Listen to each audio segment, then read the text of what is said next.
کتنی محنت سے، کتنی کوشش اور کاوش سے ماہ صیام میں ہم اپنے دلوں کی سیرابی کا ساماں کرتے ہیں، اور اگر عید کے دن وہیں کھڑے ہوں جہاں رمضان المبارک سے پہلے کھڑے تھے تو پھر سوچنے والی بات ہے کہ اتنی مشقت کیوں اٹھائی اگر ہم نے اس دولت کو سنبھالنا نہیں تھا۔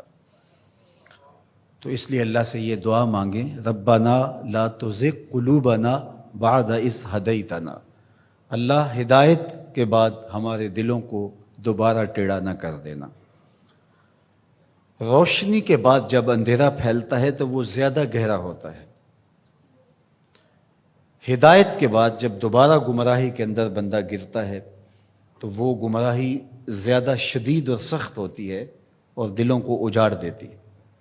اس لیے اللہ سے ہدایت طلب کریں، اور یہ ہمارا وظیفہ ہے، ہر روز ہر نمازی ہر نماز کی ہر رکعت میں اصالتاً یا وقالتاً عرض گزار ہوتا ہے اہدنا الصراط المستقیم۔ یہ وہ چیز ہے جو ہم روز مانگتے ہیں، لیکن اس مانگی ہوئی چیز کو، جس کو ہاتھ باندھ کے جھولی پھیلا کے طلب کیا،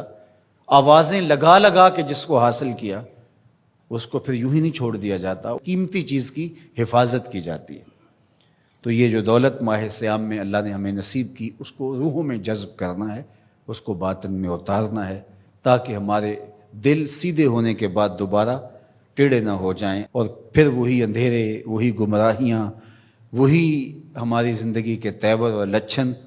ہمارے لیے بربادی کا پیغام لے کر آئیں اور ہم اپنی خواہشات کے اسیر ہو کے رہ جائیں۔ دوسری بات، کتاب رحمت قرآن مجید میں اللہ تعالیٰ جل شانہ نے اہل ایمان کو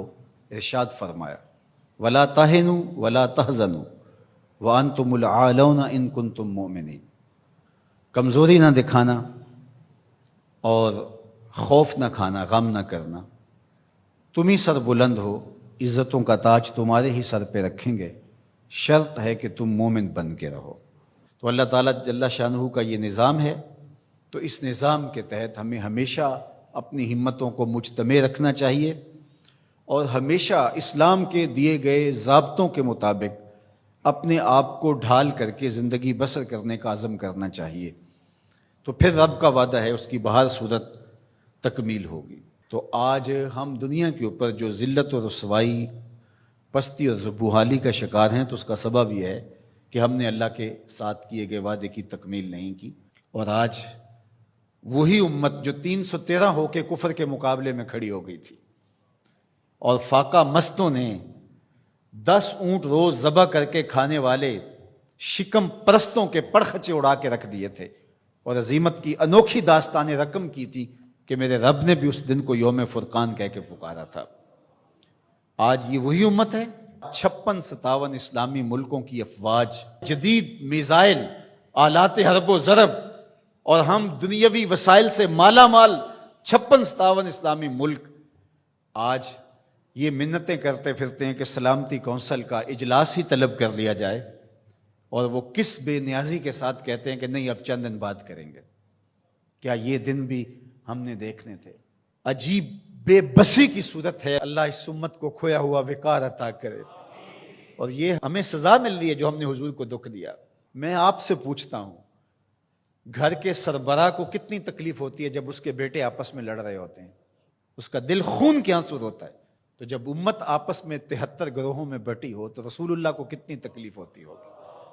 گنبد خضرا میں حضور کتنے دکھی ہوتے ہوں گے۔ تنکا تنکا کر کے حضور نے یہ امت جوڑی تھی، تنکا تنکا کر کے کتنی اذیتیں کاٹی تھی حضور نے اس امت کے لیے۔ مختلف مزاجوں کے لوگ کو ایک امت بنایا تھا حضور نے۔ سلمان فارس سے آئے تھے، صہیب روم سے آئے تھے، بلال حبشے کے تھے، حضرت ابو بکر و عمر مکے کے تھے، حضرت سعد مدینے کے تھے، کہاں کہاں سے لوگ آئے، ان سب کو جوڑ کر کے ایک مزاج دیا اور وحدت کی لڑی کے اندر اس امت کو پرو دیا۔